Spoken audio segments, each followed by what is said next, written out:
Well, we'll give it another minute.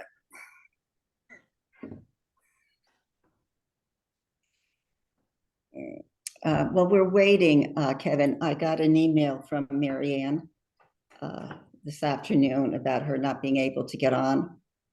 So perhaps if she talked to you, you could help her out with that. I suppose, sure. She's been on before. No, she was just on by phone, I think. Yeah, but Is even that- that, go ahead. Is that her problem now, trying to get on by phone? Let me see if I can find the email. Let's see. It's more than that. I'll give you the exact. I can find it.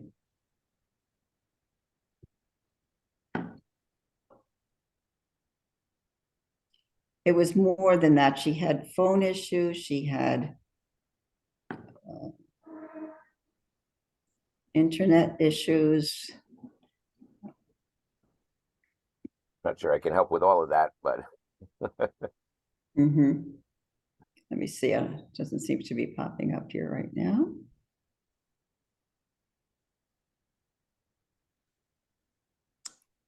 Okay, well, I see Nicole and Mary Ann. When was this sent? Okay, this is from Nicole. Oh, Nicole, I just saw her email. She can't make it the meeting. But we'll see if I have service and if it's possible. She's on a train to New Orleans for Thanksgiving.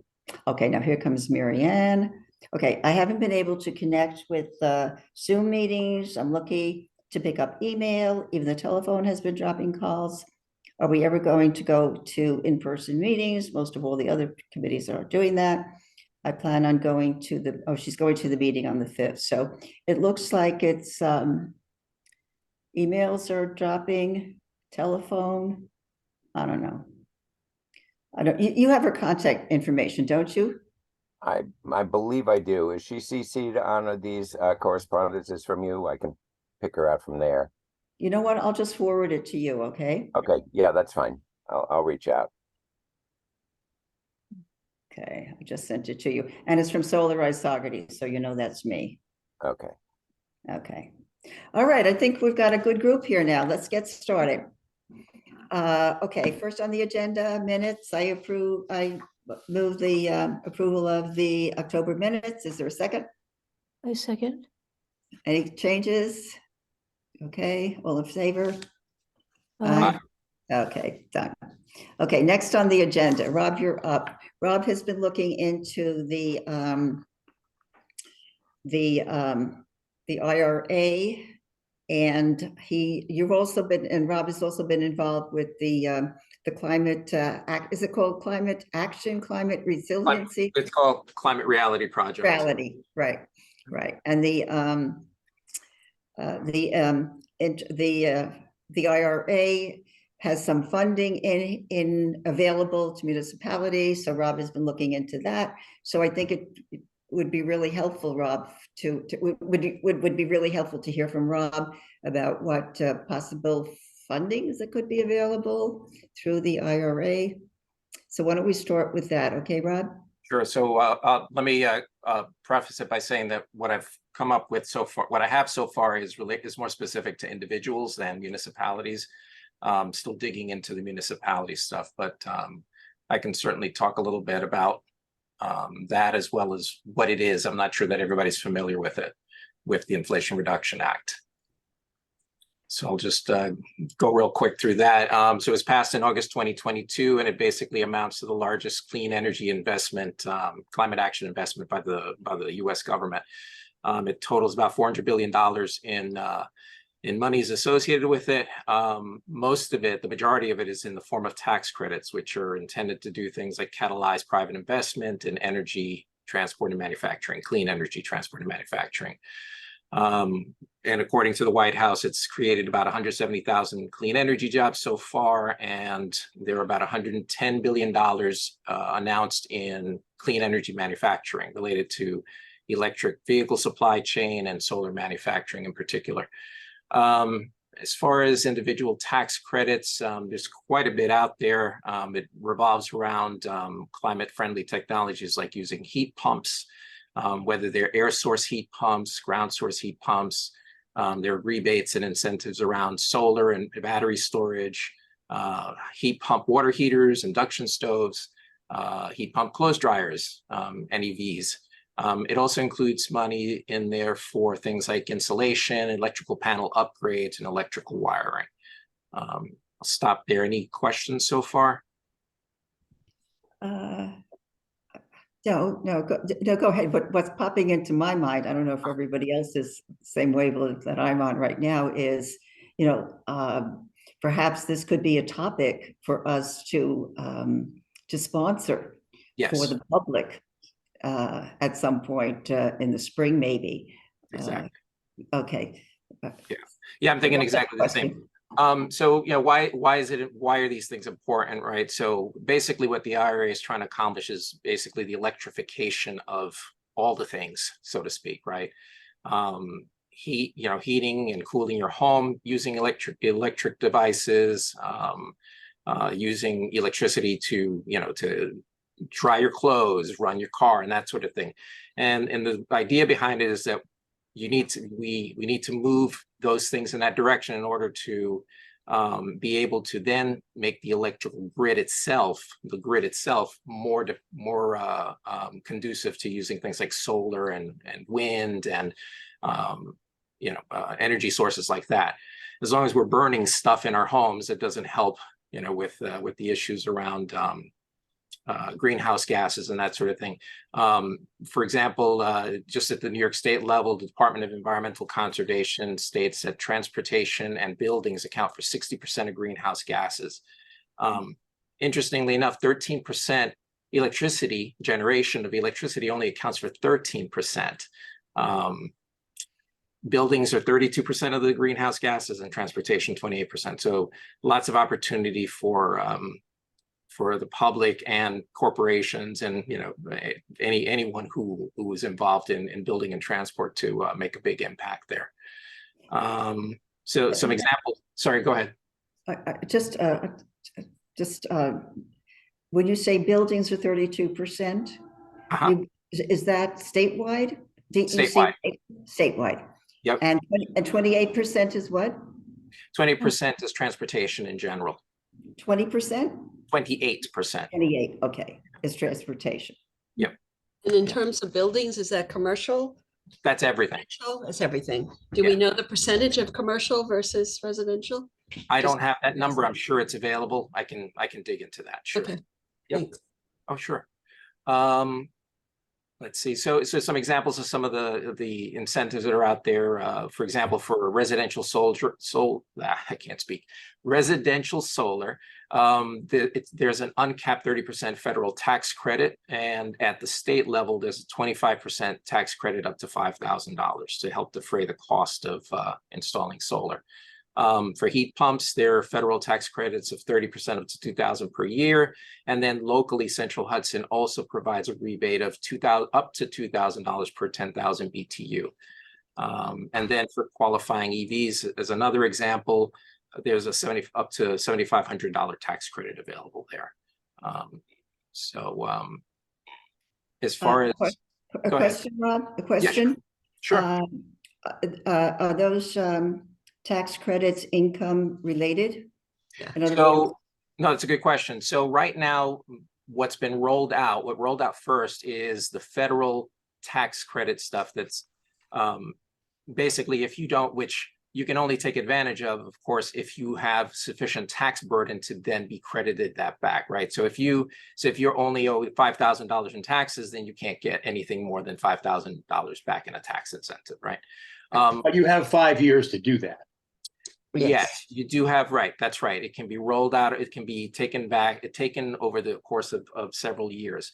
Some of the tax credits are not like that. Some of them you have to take them in the year that you're doing. So it's particular, specific to the tax credit you're after. But as far as the income levels later on this year, and this is more the responsibility of the states, which are lagging behind in the implementation, but supposedly later this year, there are going to be additional rebates that are based on income. on, so basically, just looking at my cheat sheet here. So the AMI, the area median income, right? So there'll be rebates based on less than 80% of the area median income. Another group of rebates around 80 to that are based around 80 to 150% of area median income. So those are coming as well, where for folks who are can't take advantage of the tax credits due to their current income levels and that sort of thing. So I'm sure everybody knows this, but there's obviously for income eligible people at 60% area median income, there's weatherization, and NYSERDA has a program called Empower Plus. Right. So that gives you, 10,000 for weather, and I think up to 20, depending on what you're planning to do through NYSERDA. So there's a lot of help for income eligible people. yes, absolutely. Absolutely. I could go on. I'm not sure. Yes. Robert? Yes, I'll take my hand down. I put it up there. What Sorry, was, Yeah, oh, go that's ahead.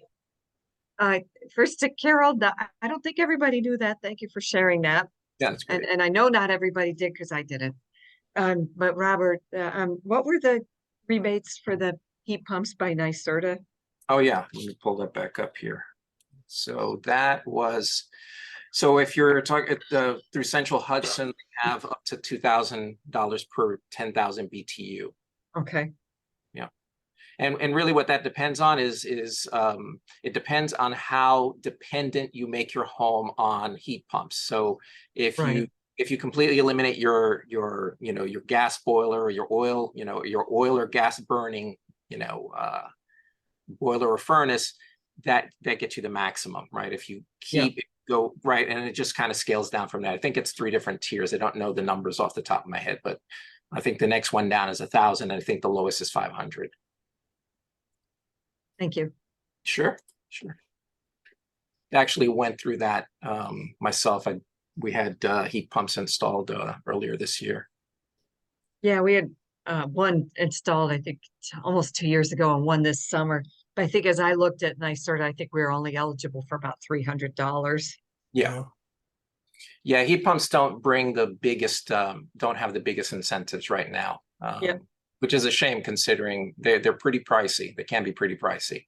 Yeah. At least an initial, upfront cost. But one of the things I'm looking at is that the way the tax credit reads is that you can do it per year. So if you were able to stage it, right, do one room this year and another room a different year, then you could spread the load that way. We didn't opt that way, but something that, we thought about for a little bit, so. Rob, do you have any information on municipalities? Not yet. That's kind of the next thing. I've been involved. I was as part of the Climate Reality Project that I'm involved with. The New York State chapter has put together a bunch of information on the IRA related to households and that sort of thing. So I actually did a tabling event at the Saugerties Farmers Market with Stephen Schaefer. So that was our first attempt at that, first public showing of some of that material. So let's see how that, goes next year. We're looking forward to trying again next year and scheduling a few of those. So they put together tabling. We put together tabling materials. We also put together a pretty massive presentation. It's probably about 70 pages long, 70 slides long. And some of the other members of Climate Reality Project have presented that around the state in various venues. So kind of to Mary's point earlier, it's something that we could leverage. I mean, the material is available to us just as much as anyone else. It doesn't have to be created for us to meet the, I'm going to get the term wrong, so I'm going to look at it.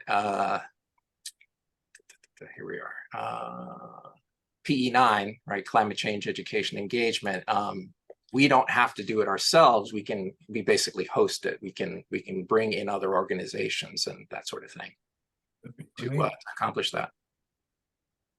What about bringing in vendors? We did that when we did our Go Green, Go Smart fair back what was it, 2019 or so, pre-pandemic. Yeah, did you want me to transition into the climate Yeah. education portion? Yes, Sure. I thought that, yes, unless there's any other questions on this part of it. I was just curious. Oh, sorry.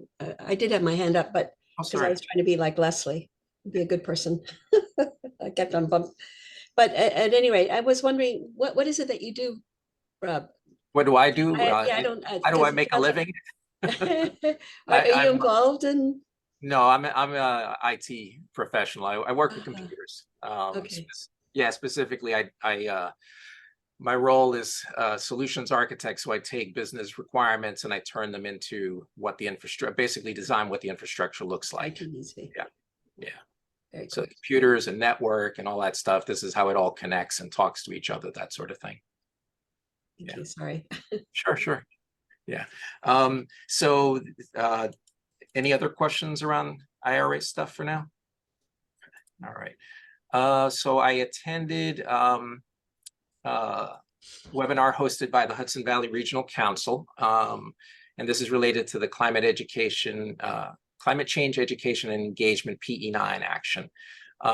So kind of to summarize, well, basically what happened there was 3 towns presented on their various strategies for meeting this action.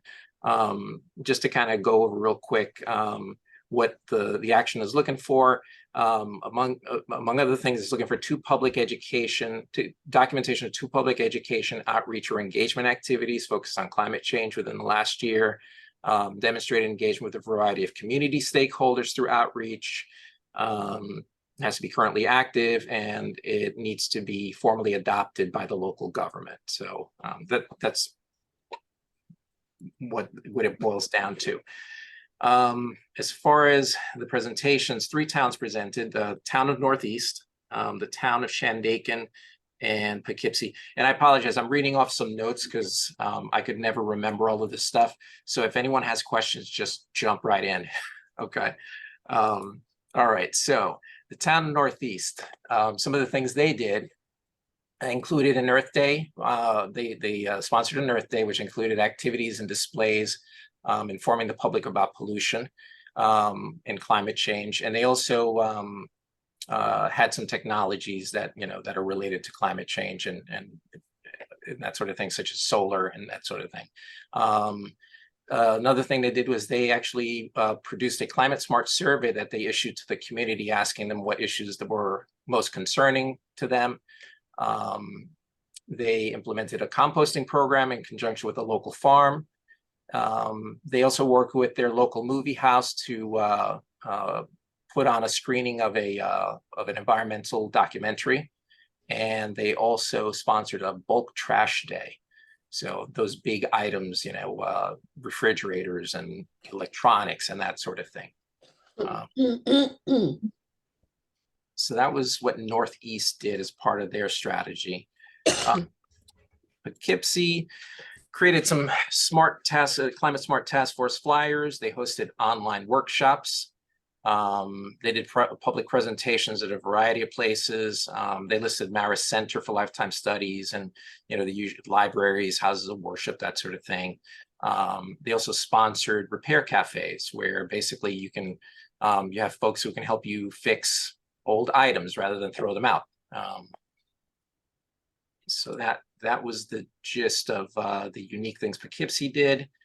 The town of Shandaken did a few things along those lines. They also did a documentary at their Phoenicia Playhouse. They also joined with the Ulster County Resource Recovery Agency to present several times on composting. They placed information on Climate Smart at the bank, along with pictures of their Climate Smart members, as a way to try to get the public to engage some more. They also televised their meetings and they placed them on YouTube, their Climate Smart meetings. They also placed flyers at the post office, and they marched in the 4th of July parade. They basically created a big banner, and they had an electric, a Rivian, which is an electric pickup truck, along with them, and they provided information after for those folks who were interested. And those were kind of the big picture of the strategies they took. Any questions? Oh. Oh, Elizabeth? Yes, were there any concerns about from low-income households about the promise of rebates, but the timing of, I mean, in other words, putting up the money to put a heat pump in, how long it would take to receive the rebates? Was there some? Oh, sorry, going back to concern the about IRA. that? Yeah, so that is a concern. Yeah, the rebates are not in place, and everything I've heard in terms of recommendations is to hold off until those are in place. If for those folks who are within those AMI ranges that are going to have those rebates. Yeah, best to hold off until those get put in place is kind of what I've heard collectively. And when do you think, is there any sort of time frame when that might Yeah, happen? what I've heard from New York State is that it's going to be later this year. So it's either being posted soon or very soon, basically. Yeah, should be available to folks to start taking a look at. Good. Anyone else? Well, in terms of follow-up, let's think about whether or not we want to implement that PE9 action and think about perhaps what events we might want to sponsor. As Rob was talking, I'm thinking, we already have the zero waste at the Garlic Festival, and we're already putting flyers out, and so there's things that we're already doing that we might either use and then expand upon and come up with some new events. So everybody wants to just think about that, and maybe It'd be great to have a presentation about what Rob has, shown us here for the general public, so the general public gets the idea that these rebates are going to be possible. Like we did with Solarized Saugerty. Say, okay, we're going to present, here's what's going to happen with heat pumps and solar and whatever, so that the general public would get this, whether we did it online or as an event, at the Saugerty Center. But Yeah, agree. most people, I don't, not really, except for us, we kind of live in a bubble, and I think the general public aren't realizing that these are available. Right, and that was why the Climate Reality Project focused on the Inflation Reduction Act this year. They're climate education organization, but everybody, it's still surprising, well, not surprising, how many people are completely unaware that the Inflation Reduction Act was even passed passed last year, and that there's all this money that was earmarked for rebates. So, and I think also, we part of it is there's resistance to change, right? We're talking about newer technologies for heating, right? People know their gas boilers and their oil burners, and that sort of thing.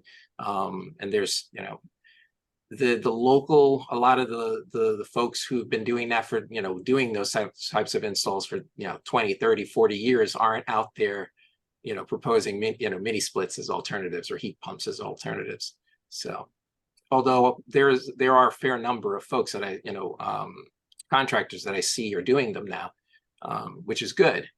But I think people are still in the are still waiting. They're waiting for the early adopters, so to speak. Even though heat pumps are not new technology, they've been around for decades and they're extensively used in Asia. Maine has a very large footprint. Norway has a very large footprint of heat pumps. So there's that. Skip, you probably remember, 2019 or so, when we were talking to Sustainable Hudson Valley, and we were going to do a heat pumps presentation, ground and air source. And we ran into a couple of snags back then. I don't want to get into it right now, but some of the snags, I think, had to do with the vendors. Well, there was problems with the geothermal, the ground source heat pumps. They had, and things have advanced so much now. I mean, I have one, Rob has one, I love it. I think it's great. And just at a turning point around 19, where at one point they said, oh, well, don't use them if it drops below 17 degrees, which is not very good for around here, but that's really turned around. So I know, something like a a solarized Saugerties could be done, where we brought vendors in and they could explain, what their options were, might be a thing to do. But it's even wider than heat pumps, though, what Rob is just, Oh, yeah. so it would be a presentation of all these options, Mhm. and I think that they're, I think that's what you remember. The geothermal was people were really getting bad, it's very expensive to do, and people were coming out with bad outcomes. So there was that pall over it. Yeah. So I think that's really changed now. I don't know so much about geothermal, but regular, air source heat pumps are ubiquitous around here, and there's several vendors around here that do it. Mhm. And we certainly distance ourselves from back then, in other words. Yes. Oh, yeah. Yes. Okay. Any other comments, questions? Carol, you have your hand up? You're muted. Carol. Carol, you're muted. I gather. Thank you. It's always embarrassing, isn't it? So I gather that, well, number one, the technology has changed already in 4 years. And number two is that I still advocate with emphasis now that people should weatherize like crazy before they adopt anything, because there's no point in spending tons of money on something that's not going to heat your house well until you make it less drafty. That's Absolutely. especially true, I guess, with heat pumps. Right, is that exactly? Well, that's the main thing, is heat pumps just don't work in drafty houses.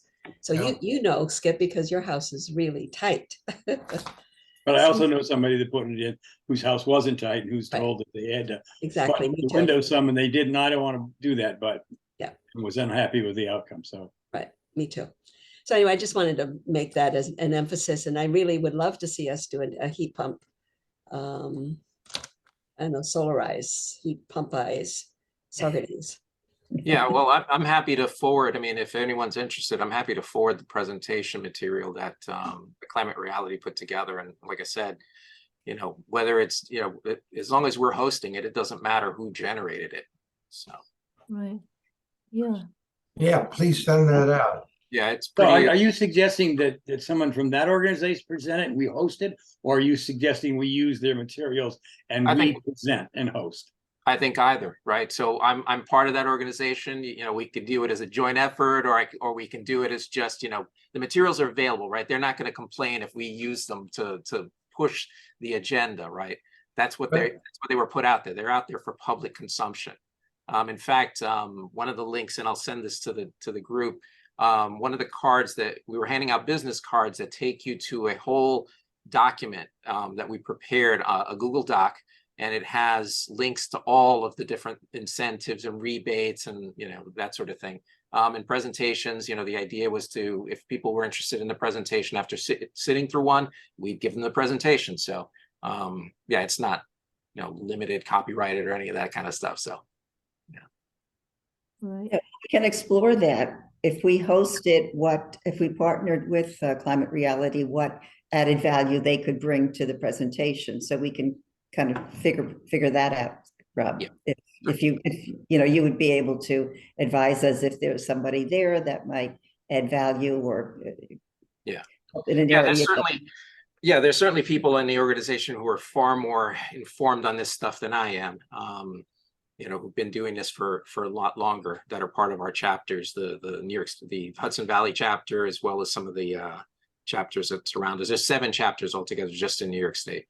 So I think that's where the value would come, right? Is to pull in someone who's got a deeper knowledge of this stuff and having them help us with the presentation. Mhm. Right. And I just want to second what Carol was saying, because for an older house such as ours, we started putting in heat pumps without getting a what you call it, a assessment of the Audit. an audit, an energy audit, and which we did afterwards. But and for a newer house such as Skip's, the process perhaps was easier. But and I think there probably are a lot of older houses in Saugerties that would benefit from in fact, it would be almost essential to have an energy audit before investing in heat pump technology. Absolutely. Yeah, what we did was we had the audit, we added insulation in our roof, and we did some insulation at some basement insulation before we proceeded with mini splits and all of that stuff. So and in the presentations that we created, because I was part of the subcommittee that helped put together the presentations and tabling docs, we emphasized that the first place to start is with an energy audit. Have to do that. Then take care of your insulation envelope if necessary. Then you proceed down, the path, but not without an audit. And like you said, Elizabeth, especially in areas with older homes, that's a big problem, Good, potential problem. good, I'm glad. Thank you. Are audits still, I remember back a bit, audits were performed free of charge, as I recall. Is that still the case? I believe it is, and you just have to go through, the appropriate channels through NYSERDA to do it, to get the, get the audits in place. Yeah. If you just call randomly, they'll be happy to come out and charge you for them. Right. So I would definitely go through NYSERDA. Yeah, great. So, and for income eligible, which is what I do, it's a free, everything's free. Right. For the assisted home performance and everything else above that, I think the contractors do the audit, and if they get the job, they hope that they get the job, and it's rolled into the total project, the project cost. Yeah, that's what I recall, actually, now that you mentioned that. We weren't charged separately, but yeah, same company that we used for the audit did the installation work for us. Yeah. Rod, does the federal money, how does that flow into the state? Who monitors the rebates and everything? Who monitors the rebates? Well, let's say if you're getting a rebate Mhm. from the state. Yeah. I'm assuming that there's monies from the act that has come into the state. Is that how That's it right. works? Yes. And then who would be the agency to monitor? Yeah, it depends on how the monies are being, right? So it depends. Some of the rebates are done through the manufacturers, right? Through the point of sales are done point of sale. Okay. Some of the rebates are done at the utility level, right? And some of them are just tax credits at the state level. Okay. Yeah. So it really depends. Yeah. Okay, Rob, this was really interesting and very, very informative, and really appreciate the time you put into it. And thank you very much. So Sure. we'll have to follow up with that. You'll send the link. Yes, I'll send the business card link that will take you to the Google Doc, and I will send the PowerPoint that we put together, the presentation we put together as well. Okay, and then anyone who wants to, work on this as a project, in the spring sometime or early summer, just, send me an email and see if we can get, something together to present to the public. I think it would be very valuable service, really, that we could perform. Okay, next on the agenda. Leslie, you're on.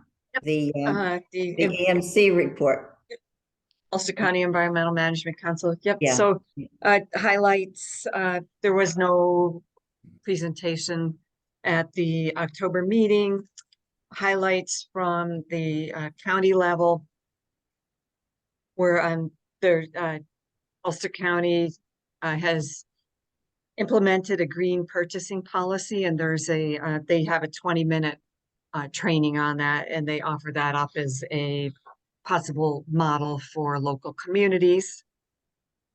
Secondly, the draft final report for the Reuse Innovation Center that's being, I don't know if proposed is the right word, but feasibility study underway of sorting out things that are reusable, resellable, and actually having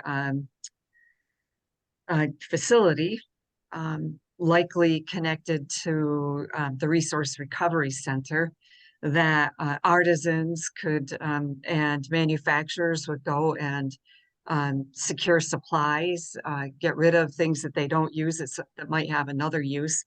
And so there is a meeting for a review of that proposal on Wednesday, November 29th at 4 o'clock at the SUNY Kingston Center. I have registered to go to that. And I'm on the recycling, what do they call it, oversight committee for the EMC, and this is sort of connected to that. So I'll go to that.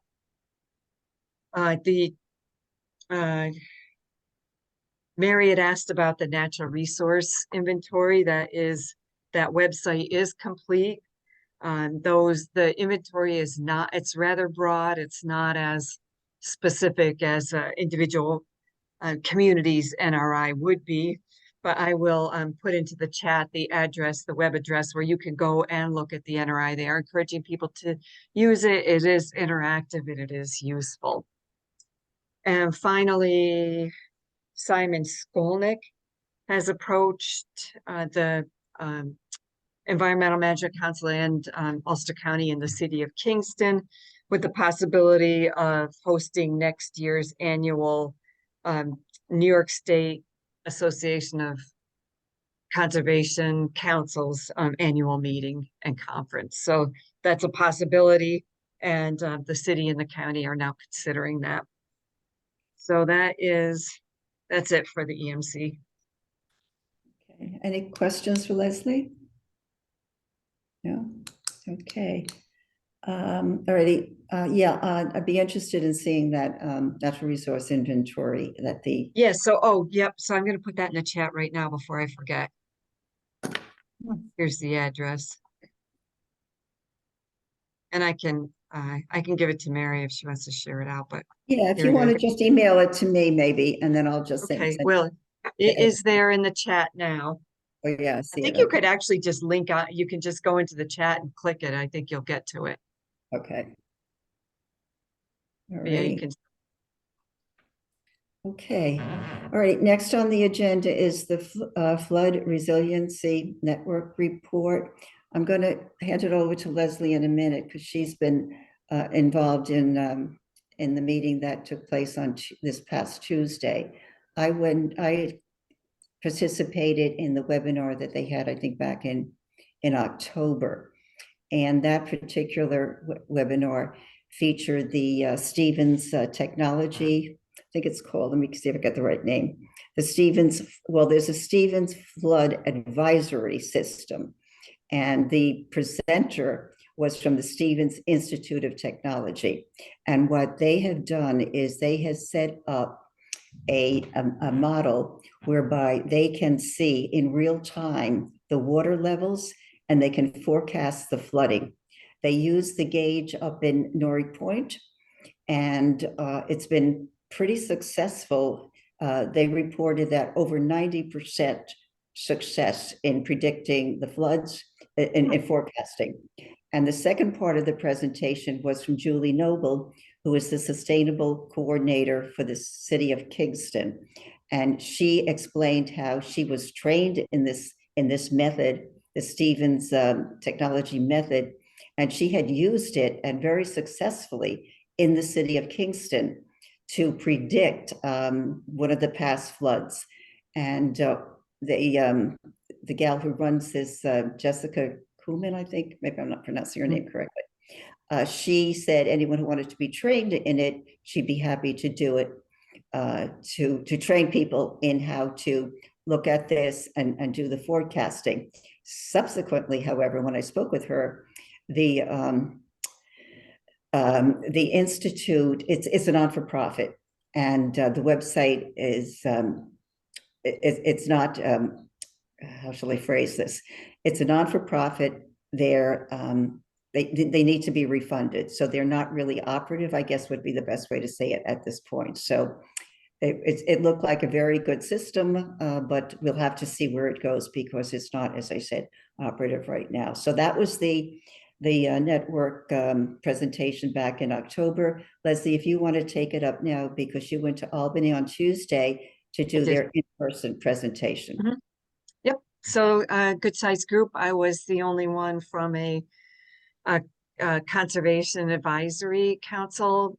Most people were from organizations. Very little municipal, actual, municipal attendance.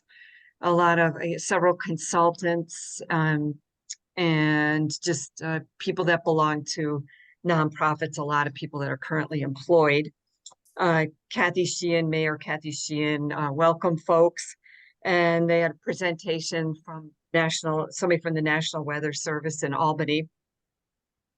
And then a small group discussion. And I'll just tell you, like they gave prompts for the small group discussion. And these are things that our CAC really truly doesn't deal with. And I did tell when I had a chance to talk with Jessica, I said, that kind of falls in with our DPW and perhaps our building people, but definitely DPW. But here are the things is reflections on past and recent flooding in your community. That was easy. We could deal with that. But how do you interact with emergency management? Our CAC doesn't at all. And so I just said, we don't. And what is needed, how do we support short-term flood resilience along with long-term planning? That's out of our wheelhouse, or at least it's not something that we've taken up. How does our community communicate flood risk to neighborhoods and businesses most at risk, particularly underserved communities? What are successes and challenges? So I really didn't have a lot to contribute to this small group discussion because it's just not something that, at our, this group deals with. But there was a real interesting field trip, and they had the City of Albany's fire department actually has a lovely trolley, and so they piled us on a trolley and we went on a tour. And the two projects we actually physically looked at was this one area of Albany that is used to be a stream and was all filled over. Gets terrible flooding. It's kind of lowland. It would get about 3 feet of flooding in people's basements. And they did a remediation project. And now, the city engineer was really clear and said, you don't stop flooding, you mitigate for it and you reduce it. And what they did, it was a pretty expensive project, but alongside of this, big flooded area is a baseball field. And they put underneath this baseball field big plastic tanks in line, in series, and it can hold 700,000 gallons of rainwater. And they separated the sources, the runoff and the sewer source. They don't have the combined sewer sources anymore. So that this excess water, 700,000 gallons, flows into the cisterns, essentially underground cisterns, and there's 7 feet of gravel over top of them that filters water to, and then it has this collection. And they have a filtration system that they actually filter it, and it's essentially potable when it comes out. And they have a fire hose, so that that is available for this fire truck that they have, that they can go there, fill it up, the fire truck, and that's to water the gardens, the flowers around the city. And they have a part of this whole system is a sprinkler system that goes on. I guess the baseball field used to just look like an old sand lot, and now it's beautiful and green. And they have this filtered water and a sprinkler system that supports the recreational use there. And they also built a little wetland that people apparently had a fit about, that there was gonna be a wetland and it would be all mosquitoes and all that. Well, it's not. Unfortunately, there's some Phragmites in it, invasive species, but there's also cattail. They planted it all with native species, and it's this small swale that has riparian planting like osage, dogwood, and that red osier dogwood, I'm sorry, and other like river birch and that sort of thing. So it was a neat project. The second project they showed us was this one street that they split the the stormwater from the sewer. And they had to have more space, so they actually, to do this, they shrunk the width of the street somewhat, added maybe a 4-foot wide strip of grass, so that's no longer pavement, no longer impervious surface. And right next to the side of the road is about an 18-inch wide strip of pervious concrete with stormwater collections every, I don't know, 100 feet or something like that. So they have to keep it clean because certainly sediments can clog up those pores that are in the porous concrete, but they just run a street cleaner over it and it cleans it. And, you know, the rain will keep it clean too. So that they actually have this, not everything just goes running straight into the sewer collection. It actually percolates down into the ground through pervious concrete, and that which is sheet flowing goes into the stormwater. The final project, which was you could go to on your own, but they had some slides on it.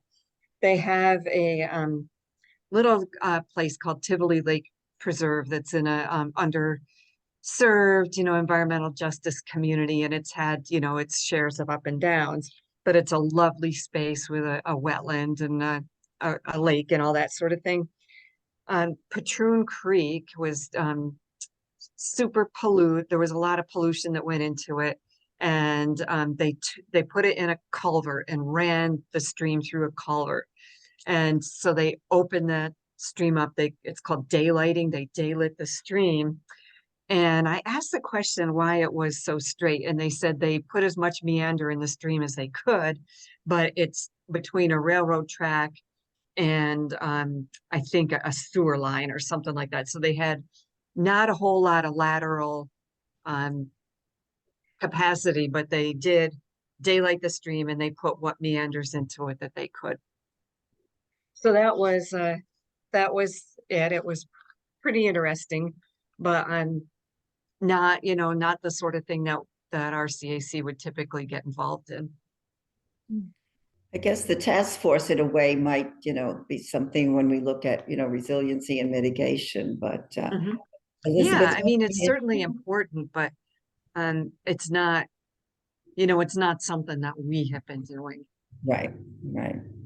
I Oh, was, Kathleen's I was here. interested, She used to go to the meetings, she said. Yeah, it's great to hear all this. Sounds very interesting. yeah, I was on the list of people to contact about this, and I got a email from, I can't Jessica remember her Coonan, name. Jessica Coonan.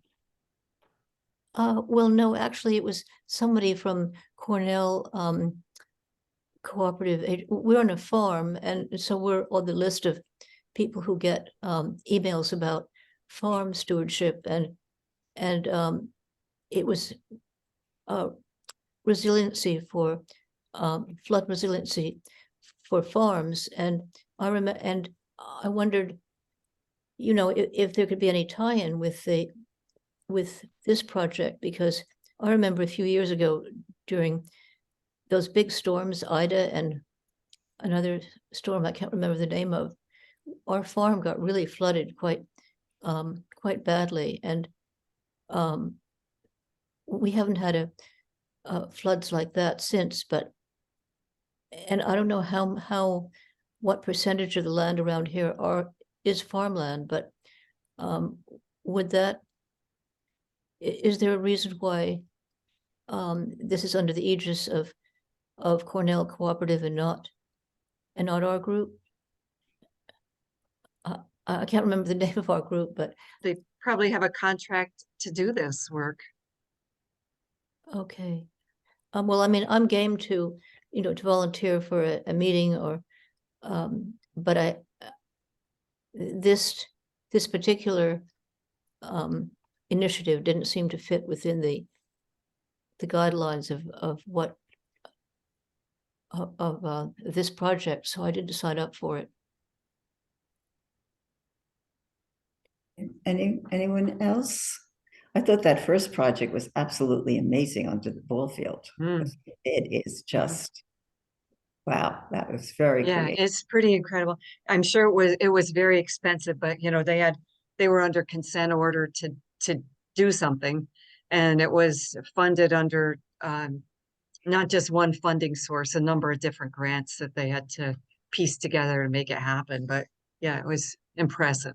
Very, very. Yeah, Okay, actually, I mean, there's actually interpretive material there. If you ever, were in Albany and were curious about it, you can go to the site and see there's a, one of those things that, a little stand that's got the explanation. I'm sure Greg Shorvis would be interested in it. You might, yeah. I mean, Yeah. yeah. I haven't been over to the ball fields to see how much flooding there is over there, but yeah, that would be interesting. Yeah, it was millions of dollars for sure. But anyway. Yeah, but modification, take some of the concepts, do part of it. Mhm. Great Yeah. idea. Great idea. Just to remind you that flooding is the #1 hazard for the town of Saugerties in the hazard mitigation study. Well, It's the highest level hazard. Flooding. Yeah, of course, that makes sense. I mean, we don't have earthquakes. We don't usually have hurricanes or forest fires. And we're right on the river. Does anyone remember, we had a very slight earthquake? Mhm. I don't know, was it in the 90s, the late 90s, the mid 90s? I remember feeling this little movement, very slight, and then I found out it had hit Ardsley, which is a little village in Westchester, that it radiated from that area. Oh, that was the epicenter. Yeah. Okay. Am I the only one who's remembering this? Carol, you're nodding. I remember Yeah. the one that where the epicenter was in the Adirondacks, actually. Yeah, I remember that one really well. Yeah, I'm not What sure year was about that? Westchester. Interesting. Yeah, that one in So- the Adirondacks, it sounded like an explosion when it happened. I was about 25 miles or a little bit less from the epicenter at the time. And it's just like, yeah, I thought a furnace blew up or something. I got me right out of bed. Yeah. Anyway, that's We beside. were here. Oh, We felt it. I was up there and it was Wow. impressive. Yeah. I was out in California and we were at a restaurant having dinner and the table started moving around. And I was with cousins who live in California and they just keep on eating. And I'm like, oh, it's just an earthquake. Keep on eating. Yeah. Just an earthquake. Yeah, it's just an earthquake. They're so used to it. It was something like a 3.7 or 3.5. So My God, they just said, Mary, hang on to your wine. eat your food before it goes on the floor. Okay, next on the agenda. Oh, yes, Zach, town board meeting, town board liaison report. What do you have to report? Good evening, everybody. First, last night at our regularly scheduled town board meeting, the town board did vote to adopt the budget. So that has been finalized on the town's end. All of that information is being sent over to the county as we speak, with the due date for the towns and the county being November 20th. So everything that went out in the most recent preliminary budget is what was voted on. There were no major changes since the last preliminary update. We were able to get some additional savings back from the police department, as well as department head salaries. We had some department heads volunteer to cut their projected raises to help save some additional funds for the town. The new police chief. So I'm not sure if anybody has been on the town website, but we did officially open up the canvas for that, and as well as request interested parties and resumes from outside as well. We did request last night that the town, I believe Fred was doing this today, we are extending the search area up to the capital region. We were going to open up an ad in the Times Union. We will be accepting resumes and applications, up until I want to say November 29th. And then we're going to do our due diligence throughout the month of December, right before the Christmas break. to conduct interviews, and our goal is to enter January 1 with a new police chief and a new contract for the town. We did reach out to Mayor Murphy and some of the village trustees, because even though the town is not necessarily obligated to include them in the interview process, we feel like we have a moral obligation to do that. So Bill and his trustees are going to be part of the interview panel when we begin to conduct these interviews for the chief. Chief Barbaria has indicated to the town board that he would like to be he would like to separate his service from the town no later than January 10th. So like I said, we're accepting resumes up until November 29th.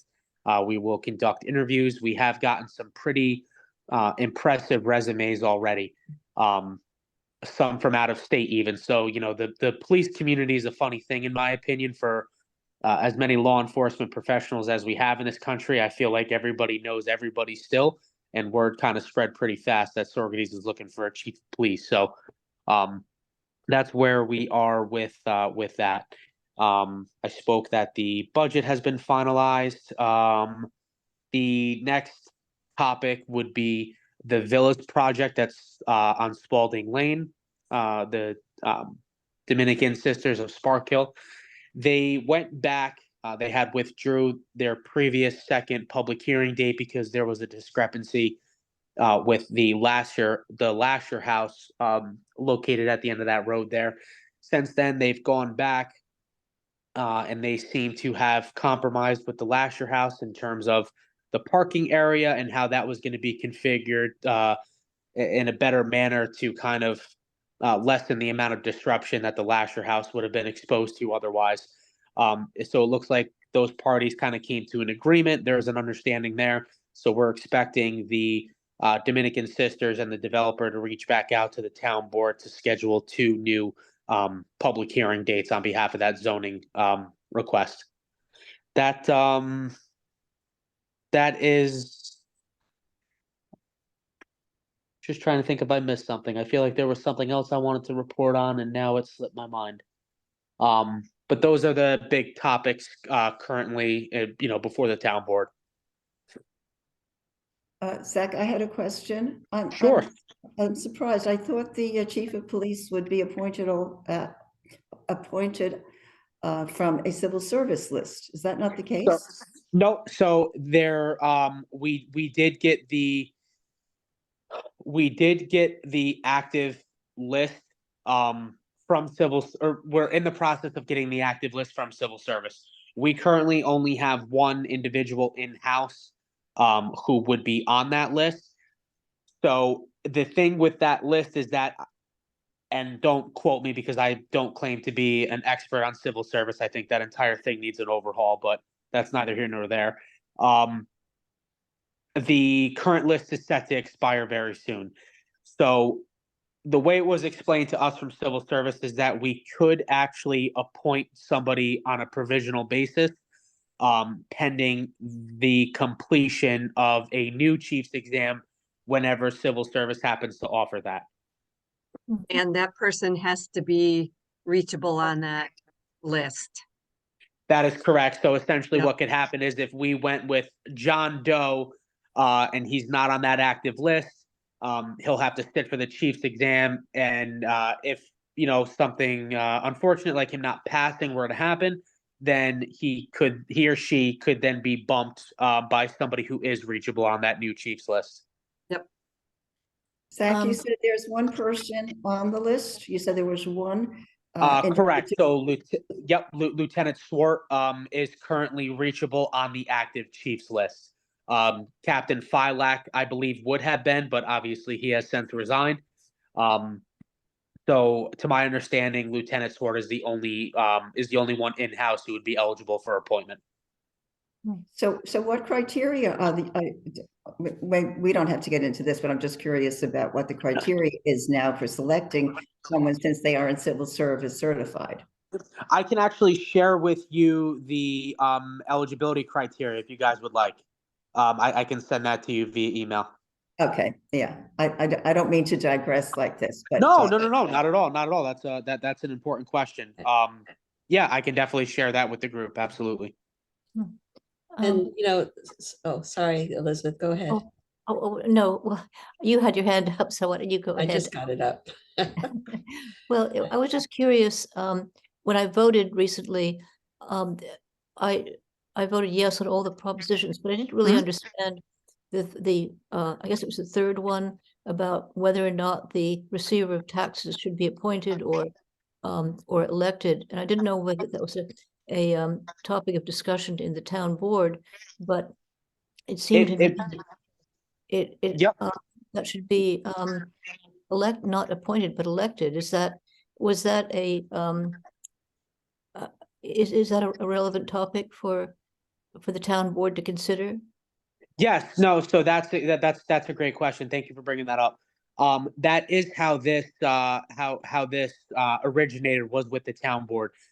We had a few when we were. I'm trying to make sure I'm in chronological order here. When we were dealing with the turnover in that position with the prior receiver of taxes, who was Jill Zarcone. We were doing that interview process. And when we decided to hire her and then split the duties between the receiver of taxes and bookkeeping / HR, that's also how we got Diane Friedman on board. During that interview process, the point was raised to the town board that perhaps we should consider making the position itself an appointed one, and have that individual serve at the pleasure of the town board as opposed to being elected. There was some mixed feelings on that idea. We ultimately did decide to put it to a vote for the public, on the back of the ballot. And just, full disclosure with you folks, I did vote no on that proposition because I feel that I like the idea of the voter getting, the voter getting a say. I would hate the idea of a position that has been, I don't know, for the better part of 100 years or so, being an elected position, now all of a sudden, taking that option away from the voter. But that is how that originated. It came up in the interview process when we were trying to fill the vacancy, because it did, that position did experience a little bit of turnover back to back. But that is how that originated. It came up in the interview process. The board opted to, make it at the referendum on the back of the ballot. Yeah, that's how that came about. Thank you. I voted against it too. Yep. Okay. Okay, so the only thing that I could think of for police chief where we might be able to weigh in on is that they are pro pursuit ready EVs. That's all. Good point, Carol. Good point. That's in our CAP. That's in our climate action plan. Right, to exactly. replace. Yeah. Bring that message back to the town board. Will do. Oh, and actually, I'm sorry to kind of backtrack here. Just on the topic, I think this is what I wanted to mention before, and it slipped my mind. I'm not quite sure how receptive it is amongst the board as a whole, but in terms of the interview process, I thought that this would be a good opportunity to kind of get the commission review board off the ground and really get the public involved. In terms of selecting our new chief. I know our time, our window of time here is not that great. Less than 2 months to have to conduct interviews and select a new chief, but I did see it as a good opportunity to get the public involved and to get our local commission, kind of get some meat behind that, and get the public involved. So stand by on, an update with that as well. Okay. All righty. Thank you, Zach. You're welcome. Moving on, Carol, planning board. Yeah. We haven't had a planning board meeting yet. We're going to have it next week, but I was going through the agenda, and Zach had basically brought up the one remaining item. Villa will probably do a quick review, but basically whatever's, what Zach had already presented to us will probably be what we'll hear about at the next meeting. They're not ready for us to vote on anything. And then HITS, interestingly, has a new site plan amendment. So I'm curious about that too. but nothing that I know of as yet. Where, Did I not see somewhere that there's going to be a public hearing on rezoning the villa project from a residential, from 3 stories to 5 stories? I think I saw that Yeah, somewhere. it from 3-story to 5-story. I was Yeah. thinking more in terms of the zoning of, oh, come on, Carol. The density issue, which is the zoning. And yes, they had to first deal with the Lasher. And I think they still have to go back to zoning. I'm not sure. Does I think anybody I know saw the something answer to that that there's going to anymore? be a hearing, the zoning board. I think but they're still presenting to the zoning board. Yeah, an amendment to go from moderate density to high density and density, correct. 3 stories to 5 stories. I didn't know height came into play, but Yeah. it's the density issue. that they're Density going- meaning the number on the Number of, I guess, units or number of people who normally would have been there. I don't know what it used to be because it was so, wasn't used much at the time by the nuns, especially recently. So, but it's going to, if I remember right, 120 or 122 units. So it's a sizable change, but it's certainly able, that site can certainly hold that. And, it's got sewer and water. It's not an issue with having to come up with leach fields and septic tanks and all that stuff, especially right next to the river. And Scenic Hudson has basically supported this project. But as I said last time, Scenic Hudson got their land from the Dominican Sisters, so they probably would support the Dominican Sisters in anything. Is there any Personally, I think it's a great project. I don't know if anybody's had the chance to look at the site plans and gotten a chance to review what they're planning to do, but it's, I don't think it's got 5 stories. I think it's got 3. You heard 5, Mary? you know what? I'm not, I should probably have brought it up because I'm not 100% sure, Yeah, but I but anyway, think I saw from 3 stories to 5 stories, which would reduce the density then. Sure, right, So right. But I think it's double more, check and maybe they're changing things that I haven't actually reviewed yet, but I don't think they're going from 3 to 5. If I remember right, it's a 3-story structure right now that goes downhill. So the 2 are basically what the rest of what you see above ground, so to speak, from the road, but it does have a hill, and the 3rd story or 1st story is down below and is a lookout to it's a beautiful area. It's a beautiful site. I would think that Scenic Hudson would get involved if it was 5 stories, because we have a conservation easement on our land monitored by Scenic Hudson. And when we tried to do some alterations on a guest house, they raised the question about height, and so we had to lower our plans a little bit. So if indeed Scenic Hudson might be insistent that it, well, they don't have a conservation easement, but it's the kind of thing that Scenic Hudson would be concerned about, I would think, the height issue. Is there anything, Carol, that our CAC needs to get involved in with this? I mean, so far we haven't been- Nothing that struck me Okay. yet. So I'm curious about HITS. That's the only one. I am okay. too. Well, keep us posted, because if we have to get involved or advised, we Yeah, should. well, they haven't done their presentation yet. This is just new on the agenda. And we'll Where would it be, in the town, not in their horse facility, but somewhere in the town, is it? Their plans?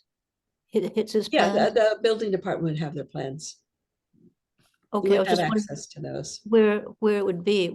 Is it part of their horse facility location, or is it in the village, or?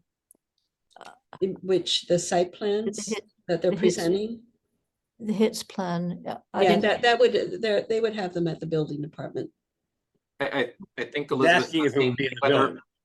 I was just wondering where their plan would be situated. Would it be on their horse facility, or would Oh. it be village? Good question. just happened to see it, catch it on the list. It might be in their housing, tiny housing, parking, RV parking area, or it might be across the street where the stables are and the Hits is, or you're saying that there's some other place in town that they own? I thought there was, I mean, a neighbor, They do have a house there. right, well, we're neighbors to the south and we've had a running controversy with it, so I'd like to keep informed about what's going on, Sure. what their plans are. Okay. Mary, can I backtrack for a minute? I was muted and I wanted to ask Zach a question. Sure. Can I backtrack, Zach? Absolutely. I noticed that we are now in negotiations with the village concerning water. And I think based on all the development that we're talking about now, that's going to be a major issue. What's the status of our agreement with the village? I noticed that Mike Ivino was looking to change the monitoring from monthly monitoring to daily monitoring. Yep. In general, is there any talk within the town of an overall plan for water and getting some independence from the village? So I had brief conversations with Mike because I do happen to agree in terms of the monitoring. I think that would be the most effective way to hone in on what our actual cost would be. In maintaining that agreement or entering a future agreement. To my knowledge at this time, there hasn't been any sort of extensive talks on finding an independent path forward. I don't want to speak to that prematurely, but I do agree that is a serious concern. There, in my opinion, I think I've said this before, I believe we're overdeveloping. And as we continue to do so, you're right, it's going to put a strain on our infrastructure, specifically our water. I would love to entertain the idea of an independent source for future needs in terms of the town. We continue to be the village's biggest buyer of water. But yeah, Mike, I don't want to speak to that prematurely. I can certainly look into that deeper. But on the surface, I think at the very least, exploring an independent option, or seeing, what else is available to the town of Saugerties, certainly can't hurt. So Zach, when you say we're the biggest one, is that the municipality itself that's using the The water? town, yeah, the town of Not, Saugerties. not the condos and you're not talking about the development itself. Right. No, I'm just speaking about the municipality. Interesting. Okay, no further questions for Carol or Zach? No? Okay. Announcements. I just wanted to let everybody know that on December 5th, there is a Lower East Showfish Creek stream management workshop. And it's December 5th. It's going to take place in Kingston in person. And there'll also be a Zoom opportunity. I sent it to Leslie. She is going to attend in person. I registered to attend online. If anyone else is interested in attending, just send me an email. I will send you the link to register and to participate. So that was one announcement I had. The other announcement is, I think we should agree, as we have in the past. I would hope that we would agree to cancel the December meeting as we have done in the past because of the holiday season. Is everyone in agreement to cancel the December meeting? Yeah, nobody opposed? Oh, I Okay. insist we meet in December.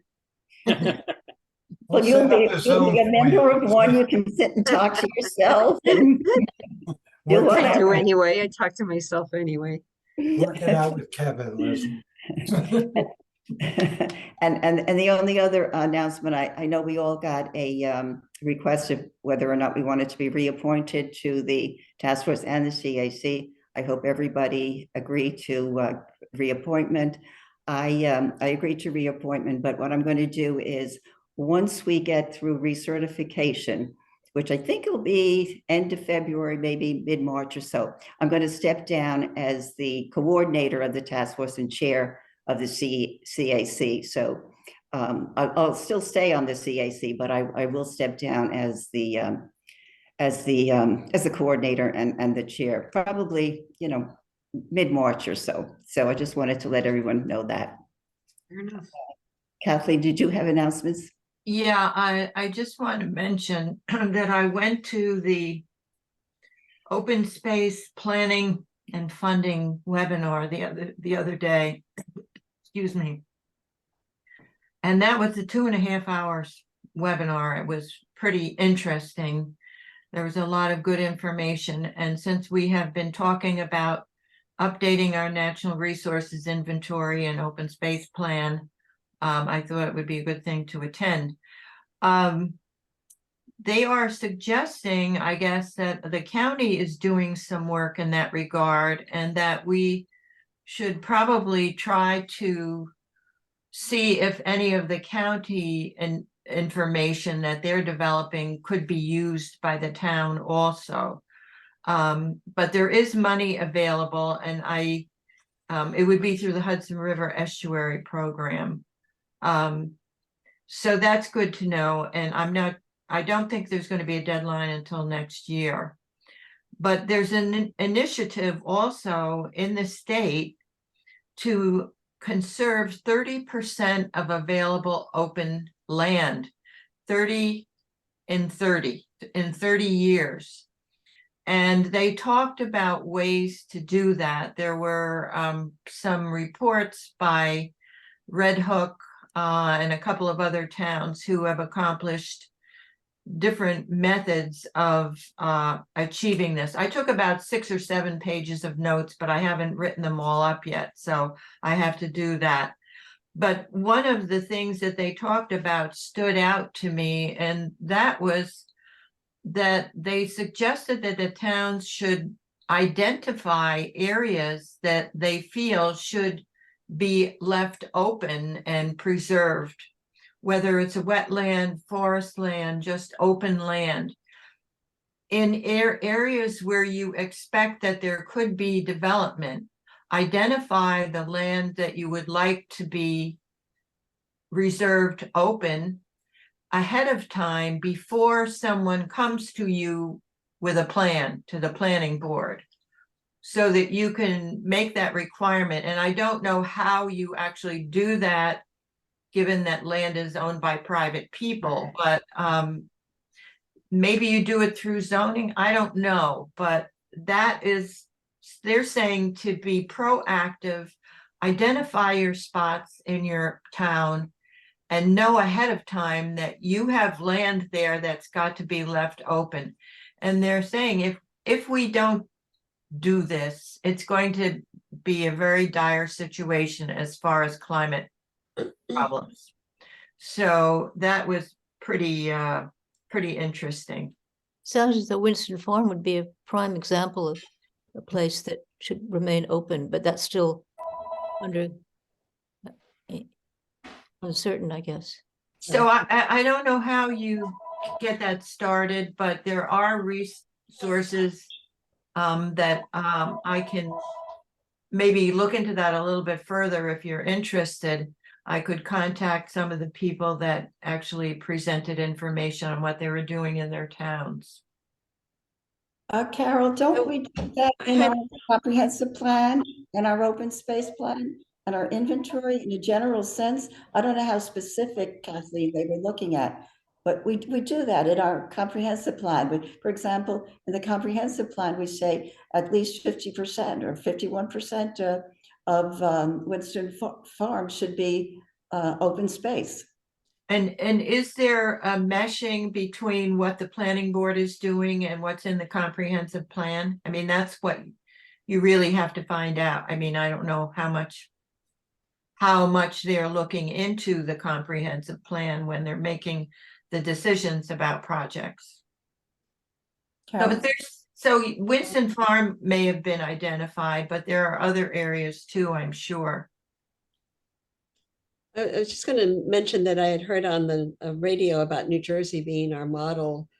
New Jersey, interestingly, is being used as a model for how to reserve open space or create open space. And what they did was, after this horrible, I guess it was a storm, I don't know if it was 10 years ago at this point, where people's houses were devastated. And so some of them ended up moving out and some of them ended up being rebuilt. But they insisted on having them rebuilt so that they dealt with the that they would be resilient. But they also bought out houses that should not be used again. And they gave the municipality actually paid for it. How they did it, I don't know. And it might be something that we could consider as well, looking into the New Jersey, the state of New Jersey as our model. And There is actually money for land acquisition. okay, so For there we the go. town to purchase land, yes, there I is. think money out it there sounds for like the that. first step is to identify and Yeah, then see how we can pay the owner so that they remain whole without losing out on their investment at the time. well, they are coming up with money to acquire some land that way also. So I can get more details on that. There was just so much information in that webinar. It was very good. Leslie, I wanted to ask you if you were able to resolve the issue regarding the credit card for your. I did. Yep. But I had my hand up for another reason. Okay, good. Go ahead, Leslie. So yeah, I do believe that identification of those areas, I think that's called a critical environmental area. And you can do that. Town of Woodstock did on the Sawkill drainage. And then of course that big project was promptly proposed on top of it. But the basis for the designation is exceptional and or unique environmental characteristics. It can encompass upland forests or, any sort of, important environment. And it recognizes the importance of those areas for ecological services. So I think it actually has a formal designation called a critical environmental area. And you do put it out in the environmental notice bulletin that goes statewide for, I don't know, contact, comment, whatever. So maybe we want to look at that, what would be involved in designated critical environmental area. I mean, Leslie? this seems like our aquifer, the Beaverkill Aquifer would be that. Mhm. Would you be willing, Leslie, to follow up on that and bring us Could do that. back to Yep. the group so we can explore that in more detail, and Kathleen as well? Yeah, sure. Okay. Okay, Leslie? Yeah. Yes. Oh, great. Okay. Yeah. I remember Anything else? attending a webinar on that topic where critical environmental areas were discussed, and I don't know what, I gotta look over my notes on that. That would be great. Yeah. Mhm. And Okay. let me know what you find out because I don't know anything. Because at the Environmental Management Council meeting, the people from a couple different towns are talking about CEAs. And I said, what is that? And then they said what it was. Like they were surprised I'd never heard of it. And when they said it, I mean, like, yeah, I'd heard of it, but I didn't know, how it pertained. I'll look This into was it. some time ago, the webinar. I'll try to find notes on it. Oh, I see general information about CEAs and the current listing can be found at blah, blah, blah, blah, blah. Okay. All right, so we'll put that on the agenda then for the January meeting. Anyone else, any other announcements, or shall we adjourn this part of the meeting? Mhm. Okay, I move that we adjourn the task force meeting. Second, Second. Elizabeth, all in favor? Any opposed? we are adjourned, and we will now go into our CAC meeting. Approval of the minutes. I move that we approve the October minutes of the CAC. Is there a second? Second. Carol, and okay, no changes. Everyone approve? Yep. Okay, good. All right, so we've got the minutes approved. I put this on the agenda, the tree policy update, because Nicole is heading up this effort, and our subcommittee met on Monday, and I thought maybe Nicole would have an update for the group, but I don't think we really resolved enough on Monday for those of us who were at the meeting to give an update, and Nicole is not here.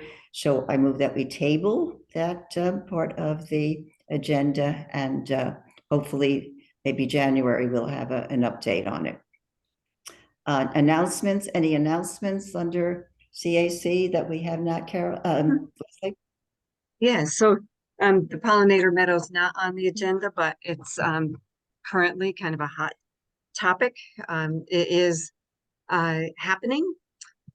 I just ordered seeds for the meadow today and yesterday, and Greg Chorvas and his crew have marked out the footprint and have asked for specifically, I'm to contact my approval of it. I haven't been down. I got his email yesterday morning or the day before. I guess it was yesterday morning. So Carol, Elizabeth, and of course, Nicole's not here, but if you want to look at that, you can let me know your thoughts, but I intend to get down there tomorrow morning and get back to Greg, because the ground preparation is scheduled for the 20th or the 21st, depending on the weather. And if they don't have a good window of weather, which it looks like they will, they'll push it to the next week. There is some sort of a drainage pipe that's there that Greg asked me what I want to do, and he suggested we could have a water feature, which is, of course, for pollinators, having some water could be a good thing. I'm not quite sure exactly, what he's talking about, but I could ask, what the options are, but a water feature could be nice. And on the 28th, I did let me see, I think it was it Skip? I think it was that, Skip, was it you who connected me up with the Boys and Girls Club? Yes. Yeah, okay.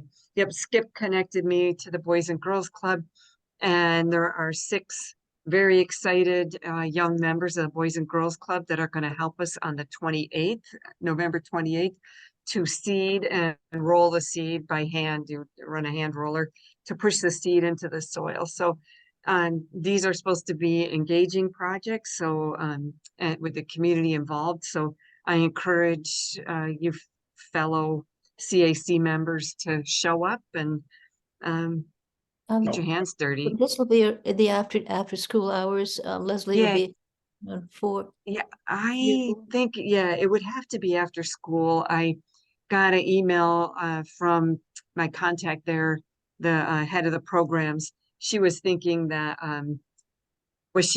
she had a brain fart, and she was thinking that we were going to get together on the 20th or 21st. And then she realized it, I think almost as soon as she sent the email, she said, oh my goodness, I'm a week ahead of myself. So I responded, I said, can you give me an age range of the kids? And what time are you thinking? And I think they've got transportation. And I know, Elizabeth, you said you have another hand crank seeder. Yes. Because I only have one. The only thing I was thinking of is that it gets dark so early now that maybe during their lunch hour might be a better time. No, we can't pull them out of school and bring them over there. It's a Boys and Girls Club project. They send the permission slips home to the parents.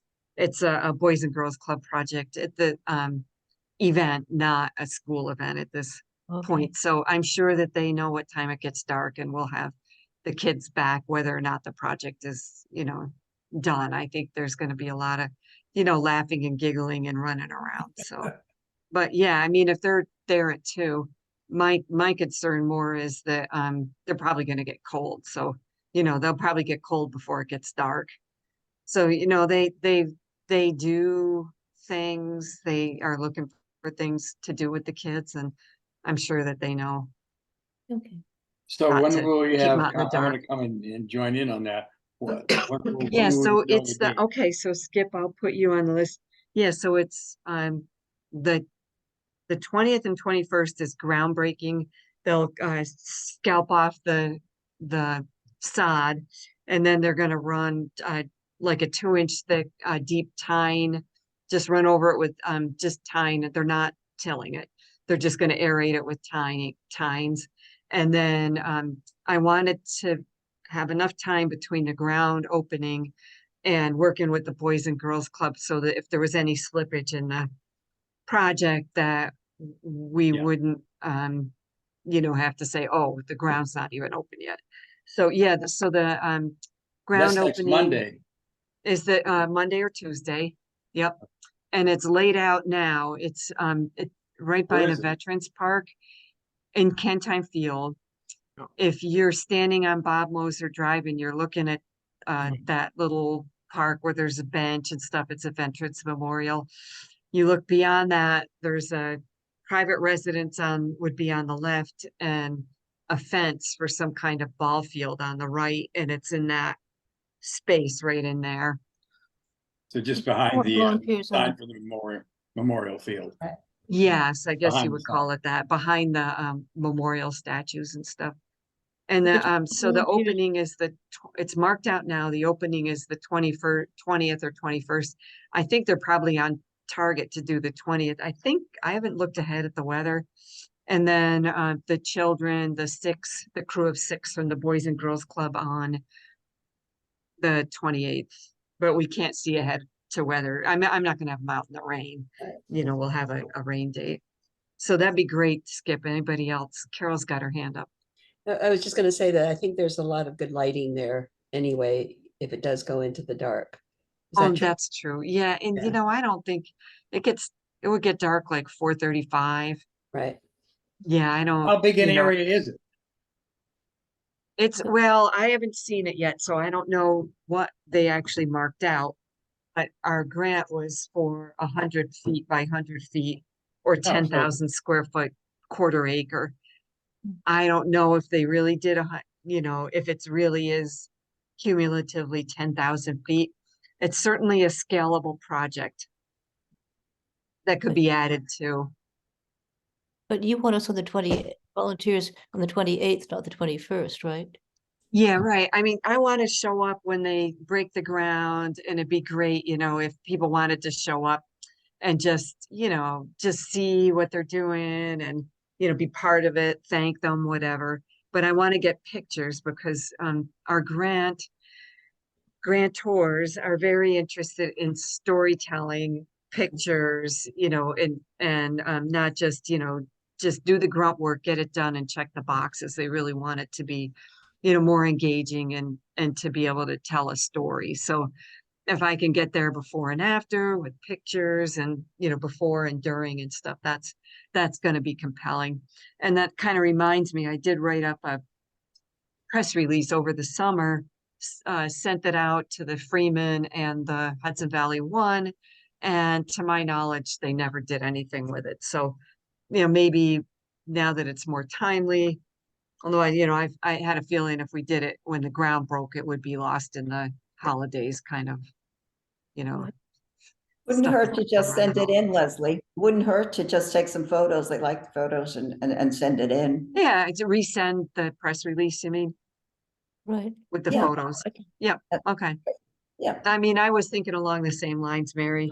I mean, they can just not print it again if that's what they choose to do, but Oh, I think they will. No, I can come the 28th definitely, but I have 2 doctor's appointments on the 21st, so it'd that'd be great. So I will be in touch with the time and yeah, so good. What time do you So think I it'll be think the that we 20th? probably should put the pollinator meadow, bring it back to the agenda for, I mean, there won't be anything going on over the winter, but certainly in the springtime, we'll have some much more to do in the springtime. Mhm. So what time do you think it'll be on the 20th or the 21st, the breaking? That I don't know. I know Greg gets to work real early, so you know, I can maybe talk to him. I would think they'd get right on it first thing in the morning. I got an email from him the other day. I was actually up when it came in, but it was like 5:30 in the morning. So I don't think, I mean, they don't work that early, but you know, I wouldn't be surprised if it was, you know, in play by like 9 o'clock or something. Okay, let me know, because I'm gonna be out late on the 19th. Oh man, kicking your heels up. I could check in with him and just say, hey, I want to come and take some pictures. I don't want him to feel pressured. So if I said, hey, you want to come take some pictures, some people from the CAC would love to, you know, would like to come and just see, you know, this thing in operation and the beginning of the project, and, you know, what time, do you have a time frame? Okay, great. Okay. Leslie, if you would send me an email also, I'd be interested in going if I can, you know, if I'm free. Okay. My pen just ran out. Okay.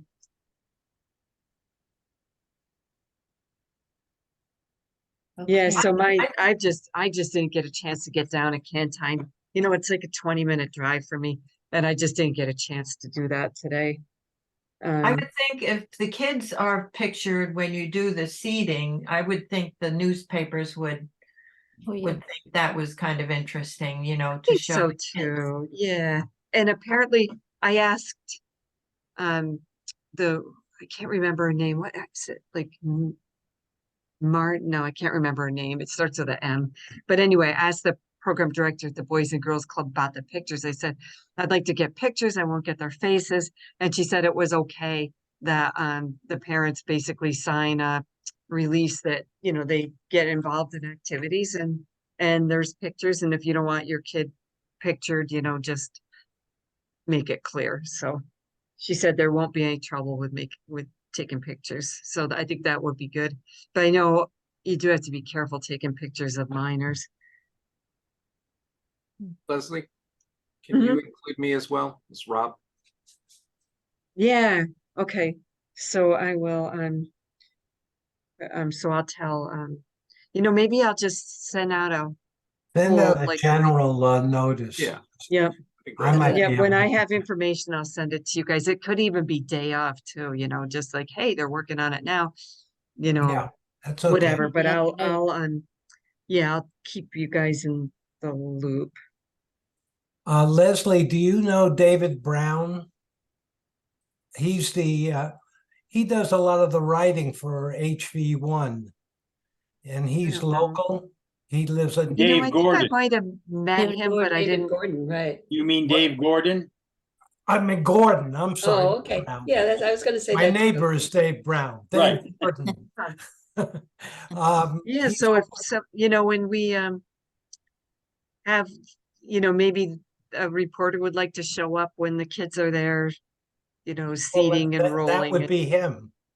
Yeah, okay. I don't have any He, contacts. he lives over in Cantine Island. Oh, yeah, that Kathy yeah. Gordon. Kathy Gordon's it's- husband. Oh, okay. And Let- Susan Leslie, Murphy lives there too, I think. Yeah, you could contact Susan Murphy because She's away. she's away. Yeah, she's Oh. away. She's on the But west you may coast. have her phone with her with his contact information. Who else is down there? Oh, you want to know Dave's I can get that information for you. Yeah, Dave Gordon contact would be a good one Yeah. Okay. it would.